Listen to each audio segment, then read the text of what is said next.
যোৱা বছৰো আমাৰ পুঁজিটো কাৰ্টেল কৰিব বিচাৰিছিল আৰু তাৰ পূৰ্বে 2021 চনৰ নিৰ্বাচনৰ পূৰ্বৰ বছৰটোত প্ৰতিশ্ৰুতি দিয়া অনুসৰি চৰকাৰে 50 লাখ টকা সুবিধা আমাক নিদিলে, যিমানটো মোৰ মনত পৰে, যাৰ যোগেদি আমি ৰোগীসকলক সাহায্য কৰিব পাৰোঁ, শিক্ষাৰ্থীসকলক লাভান্বিত কৰিব পাৰোঁ।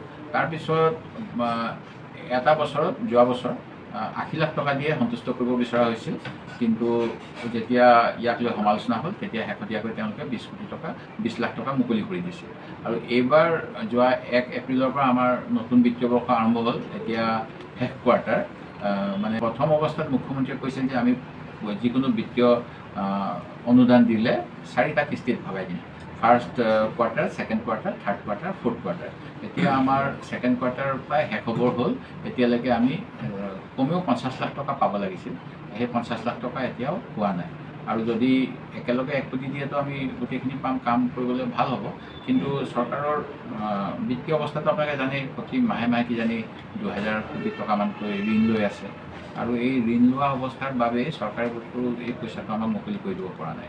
আমাৰ বিত্তীয় কথাটো হ'ল, আমাৰ বিধায়ক পুঁজিৰ ক্ষেত্ৰত এই পুঁজিটো নন লেপচেবল।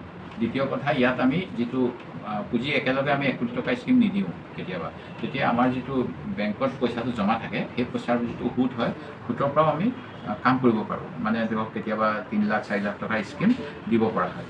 কিন্তু যোৱা সময়ছোৱাত অসম চৰকাৰে চাৰ্কুলাৰ দি সুতৰ পইচাকেইটাও লৈ গৈ আছে। আমি স্কিম ছাবমিট কৰিছিলোঁ, পিছত আমাক ক'লে যে এই পইচাটো চৰকাৰে লৈ গ'ল। এতিয়া ইয়ে প্ৰমাণ কৰে যে চৰকাৰৰ আৰ্থিক অৱস্থা বৰ ভাল নহয়। সেই গতিকে তেখেতসকলে বিধায়ক পুঁজিকেইটাৰ ওপৰতো চকু দি আছে। এতিয়া বিধায়কৰ দৰমহাটোৰে যে মই মোৰ নিজৰ ঘৰ চলাওঁ তেনেকুৱা নহয়। কিন্তু ৰাইজক আমি যিহেতু মুখ্যমন্ত্ৰীয়ে এতিয়া আমাক তেওঁৰ CM ৰিলিফ ফাণ্ডৰ পইচাকেইটাও নিদিয়ে, যিটো ডিছক্ৰিপশ্যন ফাণ্ড, যাতে আমি কোনোবা ৰোগীক সহায় কৰিব পাৰোঁ।